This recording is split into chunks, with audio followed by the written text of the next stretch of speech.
We all know that non-living things are immovable. They don't have the five senses that we do.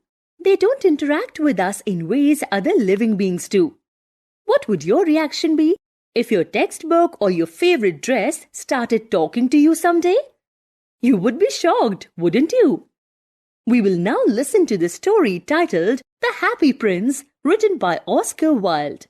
Let us find out who the Happy Prince was. Once there lived a happy prince. After his death, his statue was erected on a pedestal. It was gilded all over with fine gold leaves. His eyes were made of 2 sapphires and a ruby was studded on his sword. One day, a swallow rested upon the pedestal on his way to Egypt.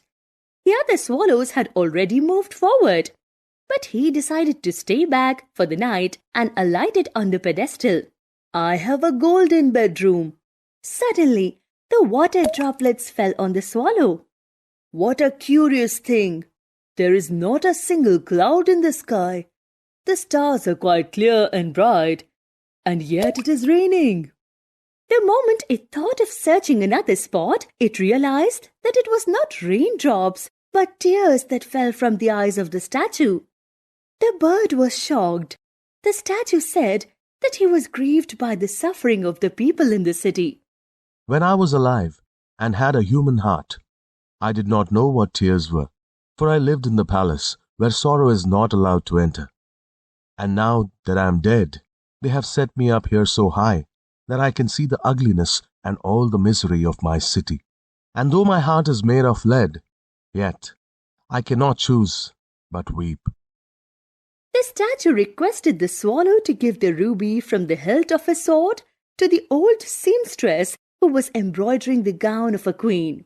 The lady's son was suffering from cold and fever. The little swallow flew over a cathedral tower, the palace and the river, and placed the ruby near the lady. Once again, the statue requested the swallow to stay with him for another night.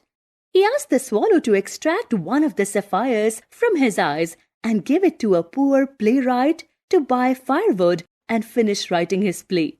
The swallow did what he requested. Then the swallow helped a poor little girl whose matches had fallen into the gutter. He plucked another sapphire from the statue to help the little girl. Now the prince was blind, as both his sapphires were gone. The swallow couldn't see the miserable condition of the statue, and so he decided to stay with him forever. Now that the prince was not able to see, the swallow began to find the poor and the needy. The prince's statue instructed the swallow to pluck his gold leaves and help the needy. Slowly, the statue became dull and grey. Due to the snowfall, the swallow died at the feet of the statue after an emotional adieu. "Goodbye, dear prince. Will you let me kiss your hand?" I'm glad that you're going to Egypt at last, little swallow. You have stayed too long here. "It is not to Egypt that I am going. I am going to the house of death. Death is the brother of sleep. Is he not?" The next day, the mayor of the city came across the statue while strolling. "Dear me, how shabby the happy prince looks." He ordered his counselors to pull down the statue and melt it in a furnace. To everyone's surprise, the broken leaden heart did not melt. The workmen threw the broken heart on a heap of dust where the dead swallow was lying. Bring me the 2 most precious things in the city. The angels brought him the leaden heart and the dead bird. You have rightly chosen, for in my garden of paradise, this little bird shall sing forevermore, and in my city of gold, the happy prince shall praise me. What have you learned from this heart-touching story? The statue and the swallow couldn't see the people suffering in their lives and so decided to help. In this materialistic world, people may or may not value your sacrifices. Always remember one thing: God notices each and every action done by us.